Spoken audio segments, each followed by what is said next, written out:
And so I really like to write. So for my Genius Hour, I wanted to do something that had writing in it. But I also wanted it to be like what you would want to read. So like it would be sort of kind of interactive, I guess.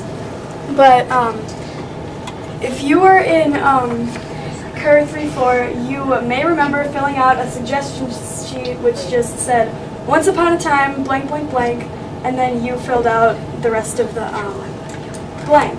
So what I did was I took all those blanks and all those random weird characters and I put them into one story. And so I didn't know how this would turn out, honestly. I thought it would be really weird and strange, but it actually went better than expected.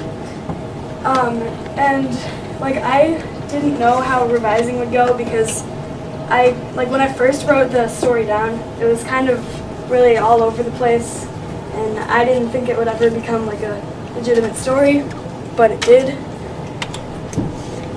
Okay, so if you've ever read anything that I've written, it's always in present tense and it's always in first person. So for this story, I wanted to make it sort of like a tale, like a fairy tale. So in order to do that, I wanted to do past tense and third person, which was really hard for me to write because I wasn't used to that. What I learned about my writing style, so usually I'll just write the whole story down with with all the details and like all the punctuation and stuff. But this time I just wrote down like what the main events in the story, and then I went in and added the details and stuff. So that worked better than I thought. So if you want to read this story, you can just go to my blog, which is randomlystories1.blogspot.com, or you can go to the Weebly and find it there. But it's just the first link right there. And then here's an excerpt from the story. The beach was lonely, no doubt about it. Its only inhabitants were palm trees and a coconut.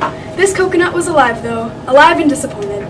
You see, this fruit hated palm trees, and he yearned to see the pine trees of the forest. He didn't have legs, though, so he couldn't exactly go there himself. He just sat in the sand, hating his life.